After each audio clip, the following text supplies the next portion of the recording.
In the story creation ecosystem, worlds are created by two separate, yet equally important groups. The worldbuilders, who envision the world and its intricacies, and the storytellers, who bring their world to life. This is their podcast. In 2019, a crack world-building unit was sent to prison by a critics court for an inconsistency they didn't commit. These men promptly escaped from a maximum security blog page to an underground Discord server. Today, still wanted by the critics, they survive as builders of fortune. If you have a problem, if no one else can help, and if you can find them, maybe you can hire the WB team.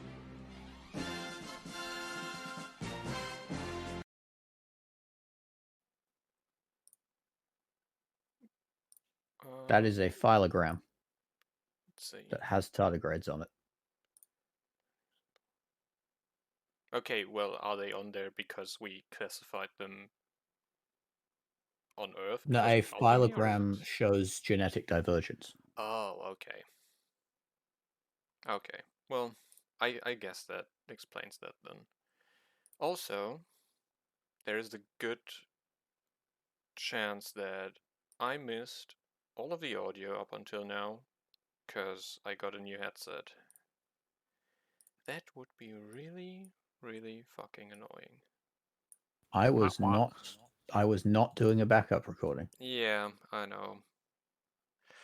Ah, well, let's hope my memory got it all recorded.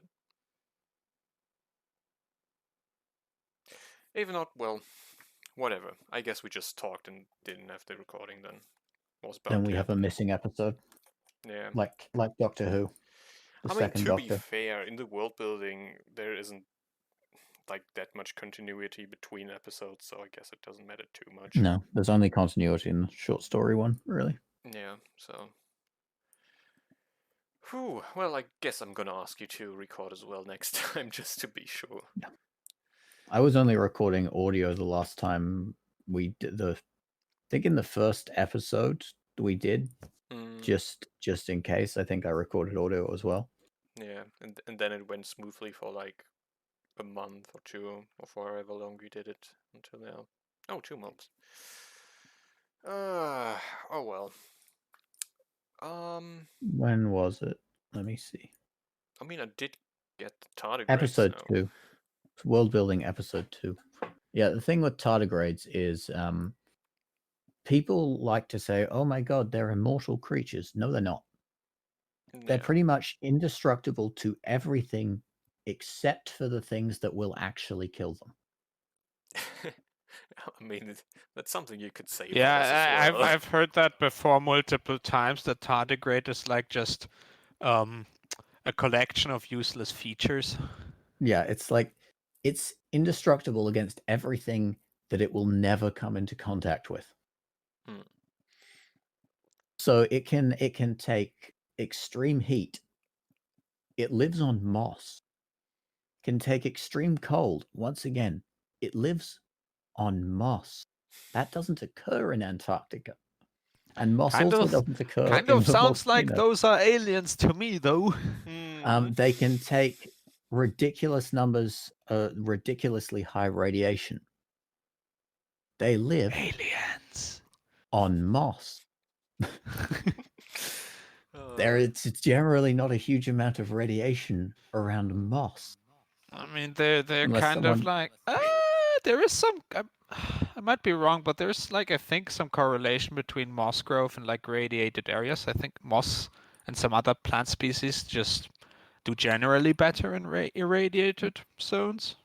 Maybe it's because they have the tardigrades to help them out and help them reproduce. Oh yeah, definitely. That's probably it, yeah.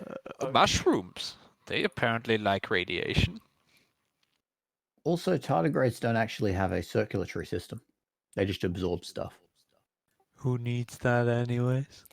Yeah, there's no... Well, because they're only a millimeter long. They're pretty much as large as you can be without having a circulatory system. All right then. I guess we got tardigrades as well. Off of my list. Also tardigrades. Tardigrades can survive the vacuum of space for several minutes. They live On Moss. Okay. I'm gonna stop the recording here now, because I'm kind of depressed about not having the audio for, like, the hour that we did before. Did you check? Yes, I just checked.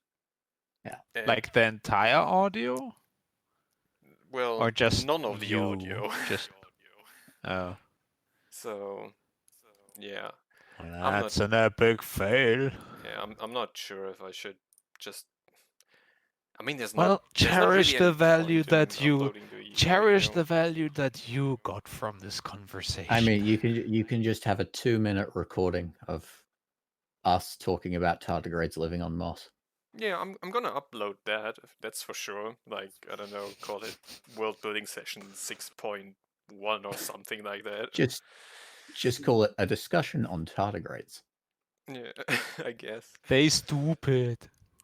I mean, if we want to recap what we talked about real quick, the first topic was Aegis Omniorum and how red is to fall out of your dream.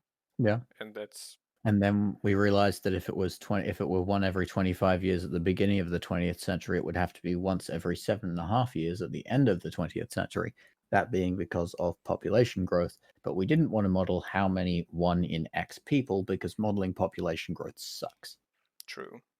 So we also said that there probably wasn't any line of people who could control Aegis Omniorum because just on a scale of probability, these lines would eventually die out.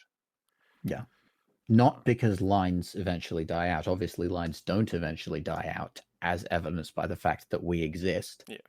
But the lines of people who have such vivid and powerful imaginations that they can control Aegis Omniorum. Yeah, exactly.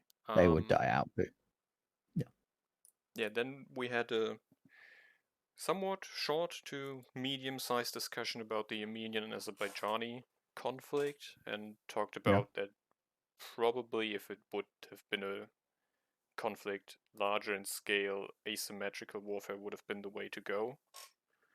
And as well as that, we speculated that it's possible that Armenia may not have had very good espionage and or communication. Yeah, exactly. So that's that. I think after that we already went to the effects of nuclear weapons in my setting specifically and just fantasy settings in general, which would be they are pretty awful, and there's a good chance that they would either stop the war or force it into a stalemate, something along those lines. Yeah. Did I miss anything about that? I don't think so. Yeah, I think that about the cliff notes for that. And before... Also, Mirond gave us a rundown on how smaller forces can win against larger forces. Oh, true. Yeah. Oh, and Gerb just said that Gerb or Gerb, whatever, said that he went outside. Oh, okay. Is that legal? I don't know. You're allowed to go outside? I'm not sure what's the situation in Israel right now. Well, I was thinking more because they're being bombed every 2 seconds because they're in the Middle East. Well, that's Middle your East exaggeration you're making there. I just assume that everywhere you go in the Middle East, it's just instead of rain, you just have bomb falls. Just how in Australia, every few seconds, a wild animal appears and tries to kill you. Yeah, exactly. It's like a video game. It's just in the Middle East, the video game is that you have to dodge things. In Australia, it's just always permanent combat. Ah, okay. Okay, I think the Middle East is a platformer. I'm gonna let that stay as a statement. So I think Middle the last East topic is before a platformer. The last topic we went to before we got to the tardigrades was human customs, like shaking hands and stuff like that, and that it's probably gonna stay somewhat consistent throughout the years unless there's a big cultural impact. And the way it develops is much the same way as slang. It's just someone thought it sounded cool.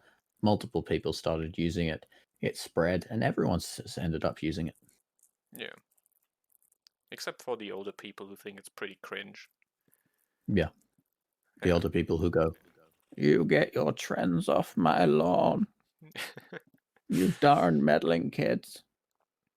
Yeah. Well, I guess that works as a rundown and like a Don't short meddle overview. with my traditions. I'll keep my Middle East as a platformer as much as I like. Okay, I'm gonna stop the recording here then, and just see what kind of audio we got from it and what kind of episode. It's gonna be way shorter though. I think the recording is like 10 minutes, but I guess it's good compression rate if we did manage to cover it all again. All right. And we should make that our subtitle to everything now. The Middle East is a platformer. I'm not gonna make that. Australia is a first-person shooter. Okay. Indeed. If you somehow find this hot mess on YouTube, feel free to subscribe. Like, America is a share, role-playing game. and we see you in the next one.